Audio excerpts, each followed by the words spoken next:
ನಾನು ಮೊದಲೇ ಹೇಳಿದ್ದೆ ಈ ವರ್ಷದಲ್ಲಿ ಯಾವುದೇ ಗ್ರಹಣಗಳು ಇರೋದಿಲ್ಲ. ಇದೇ ಮಾರ್ಚ್ 19 ಯುಗಾದಿಯಿಂದ ಹಿಡಿದು 2027 ಯುಗಾದಿ ತನಕ ಗ್ರಹಣಗಳು ಇಲ್ಲ, ಇದ್ದರೂ ಆಚರಣೆ ಇಲ್ಲ. ಭೂಮಿ, ನೀರು, ಗಾಳಿ, ಆಕಾಶ, ಅಗ್ನಿ ನೀವು ನೋಡುತ್ತಾ ಇದ್ದೀರಿ. ಎಲ್ಲೆಲ್ಲೋ ಭೂಕಂಪ, ಕ್ಷಾಮರ, ಡಾಮರ, ಅಗ್ನಿ, ಭಯ, ಭೀತಿ. ಗ್ರಹಣಗಳು ಬಂದರೆ ಈ ರೀತಿಯ ಪಂಚಭೂತಗಳ ಮೇಲೆ ಅದೊಂದು ಪರಿಣಾಮಕಾರಿಯಾಗಿದೆ. ರಾತ್ರು ಸೂರ್ಯ ಗ್ರಹಸ್ಯಾಚೇ ದಿವಾ ಚಂದ್ರಗ್ರಹಸ್ತಥಾ. ಚಂದ್ರಗ್ರಹಣವೇನಾದರೂ ಬಂದರೆ ಅದನ್ನ ಯಾವುದೇ ಕಾರಣಕ್ಕೂ ಪಾಲನೆ ಮಾಡಬೇಡಿ. ಓಂ ವಿಶ್ವಸ್ಮೈ ನಮಃ. ನನ್ನ ಪ್ರೀತಿಯ ಬಂಧುಗಳೇ, ಗ್ರಹಣ ಗ್ರಹಣ ಗ್ರಹಣ ನಾನು ಮೊದಲೇ ಹೇಳಿದ್ದೆ ಈ ವರ್ಷದಲ್ಲಿ ಯಾವುದೇ ಗ್ರಹಣಗಳು ಇರೋದಿಲ್ಲ ಅಂತ. ಆದರೂ 3/3/2026 ಮಂಗಳವಾರ ಗ್ರಹಣ ಸಂಭವಿಸ್ತಾ ಇದೆ.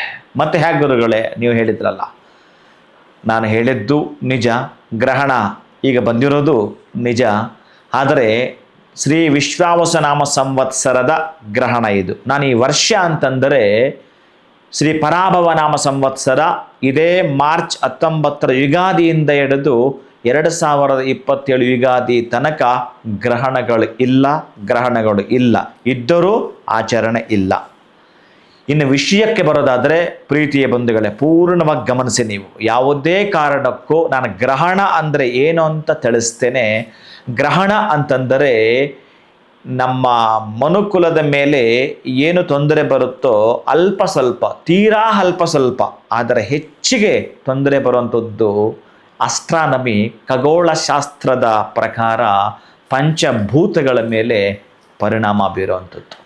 ಭೂಮಿ, ನೀರು, ಗಾಳಿ, ಆಕಾಶ, ಅಗ್ನಿ ಇವುಗಳ ಮೇಲೆ ಅತ್ಯಂತ ವಿಷಪೂರಿತವಾಗತಕ್ಕಂತಹ ಪ್ರಭಾವ ಬೀರಲಿದೆ ಗ್ರಹಣಗಳು ಬಂದಾಗ.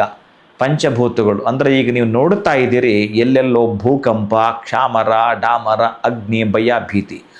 ಗ್ರಹಣಗಳು ಬಂದರೆ ಈ ರೀತಿಯ ಪಂಚಭೂತಗಳ ಮೇಲೆ ಅದೊಂದು ಪರಿಣಾಮಕಾರಿಯಾಗುತ್ತೆ, ಬಿಟ್ಟರೆ ಮನುಷ್ಯನಿಗಲ್ಲ. ವೃಶ್ಚಿಕ ರಾಶಿಯವನಿಗೆ ಮಳೆ ಬೀಳುತ್ತೆ, ವೃಷಭ ರಾಶಿಯವನಿಗೆ ಬೀಳಲ್ಲ ಅಂತಿಲ್ಲ. ಆದರೆ ಗ್ರಹಣಗಳು ಅಂತ ಬಂದಾಗ ಅದರಲ್ಲೂ ಈ ಗ್ರಹಣ ಮಾತ್ರ ಮಾತಾಡ್ತೀನಿ. ಈ ಗ್ರಹಣವೂ ಕೂಡ ನಿಮಗೆ ಆಚರಣೆ ಇಲ್ಲ. ಈ ಗ್ರಹಣವೂ ಕೂಡ ಯಾವ ರಾಶಿಗಳಿಗೂ ತೊಂದರೆ ಇಲ್ಲ. ಯಾವುದೇ ಕಾರಣಕ್ಕೂ ನಮಗೆ ವೇದ ಪ್ರಮಾಣ ಆಗಿರೋದ್ರಿಂದ ನಿರ್ಣಯ ಸಿಂಧುನಲ್ಲಿ ಏನು ತಿಳಿಸ್ತಾನೆ ಅಂತಂದರೆ ಬಹಳ ಅದ್ಭುತವಾಗಿರುವ ವಿಷಯವನ್ನು ಕೊಡ್ತಾನೆ. ಪ್ರೀತಿಯ ಬಂಧುಗಳೇ, ರಾತ್ರು ಸೂರ್ಯ ಗ್ರಹಸ್ಯಾಚೇತ್ ದಿವಾ ಚಂದ್ರಗ್ರಹಸ್ತಥಾ. ಚೆನ್ನಾಗಿ ಕೇಳಿಸ್ಕೊಳ್ಳಿ.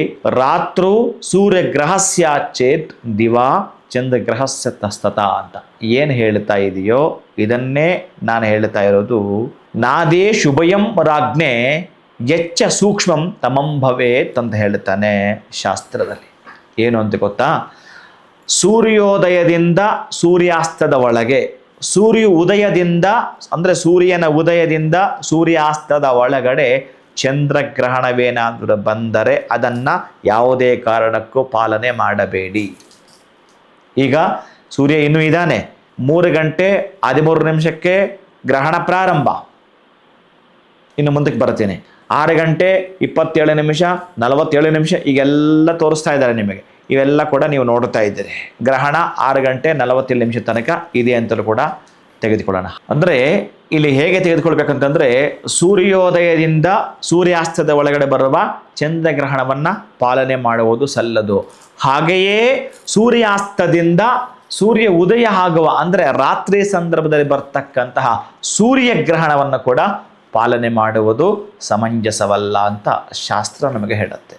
ಅದರಲ್ಲೂ ಎಚ್ಚ ಸೂಕ್ಷ್ಮತಮಂ ಭವೇತ್ ಅಂತ ಹೇಳುತ್ತೆ. ಎಚ್ಚ ಸೂಕ್ಷ್ಮತಮಂ ಭವೇತ್ ಅಂತಂದರೆ ನೀವು ಸೂಕ್ಷ್ಮವಾಗಿ ಗಮನಿಸುವಂಥದ್ದು. ತಥಾಚ ಚಾಕ್ಷುಷು ಜ್ಞಾನಯೋಗ್ಯೇನ ಅಲ್ಪಕಾಲೇನ ಗ್ರಹಣೈ ವರ್ಜಯೇತ್. ಇಲ್ಲಿ ಏನು ನಮ್ಗೆ ಅರ್ಥ ಆಗಬೇಕು ಅಂತಂದರೆ ಅಲ್ಪಕಾಲದ ಗ್ರಹಣವನ್ನು ಕೂಡ ವರ್ಜ್ಯ ಮಾಡು ಅಂತ ಹೇಳುತ್ತೆ. ಅಲ್ಪ ಕಾಲ ಅಂತಂದರೆ ಎಷ್ಟು? ಅಲ್ಪ ಸ್ವಲ್ಪ ಗ್ರಹಣ ಬರುತ್ತೆ ಅಂದ್ಕೊಡಿ. ಈಗ ಎಷ್ಟು ಬರ್ತಾ ಇದೆ ಅಂದರೆ ಕರ್ನಾಟಕ ಅಂತ ತೆಗೆದುಕೊಂಡರೆ ಗ್ರಹಣ ಎಷ್ಟು ಸಮಯ ನಡೀತಾ ಇದೆ, ಅಲ್ಪ ಕಾಲೇನ ಅಂತ ಹೇಳ್ತಾ ಇದೆ. ಆ ಅಲ್ಪ ಕಾಲದಲ್ಲಿ ನಡೆಯುವ ಗ್ರಹಣವನ್ನು ಕೂಡ ಆಚರಣೆಯನ್ನು ಮಾಡಬೇಡ. ಅಲ್ಪ ಕಾಲ ಅಂದರೆ ನಾವೆಷ್ಟು ತಗೋಬೇಕು ಅಂತಂದ್ರೆ 1 ಘಟಿಕ ಅಂತ ಹೇಳುತ್ತೆ. 1 ಘಟಿಕಾ ಸಮಯವೇನಾದರೂ ಬಂದರೆ ಮಾತ್ರ, ಅಂತಂದ್ರೆ 1 ಘಟಿಕ ಅಂತಂದ್ರೆ ಎಷ್ಟು ನಿಮಿಷ? 24 ನಿಮಿಷ ಬಂದಾಗ. ಈಗ ಎಷ್ಟು ನಿಮಿಷ ಬರ್ತಾ ಇದೆ? ಕೇವಲ ಕೆಲವೊಂದು ಕಡೆ 7 ನಿಮಿಷ, ಕೆಲವೊಂದು ಕಡೆ 9 ನಿಮಿಷ, ಇನ್ನೂ ಕೆಲವೊಂದು ಕಡೆ 19 ನಿಮಿಷ ಬರ್ತಾ ಇದೆ. ಇನ್ನು ಗ್ರಹಣ ಆಚರಣೆ ಮಾಡುವಂಥ ನಮ್ಮ ಋಷಿ ಮುನಿಗಳು ಯಾವುದೇ ಕಾರಣಕ್ಕೂ ಇಲ್ಲಿ ಹೇಳಿಲ್ಲ ಪ್ರೀತಿಯ ಬಂಧುಗಳೇ.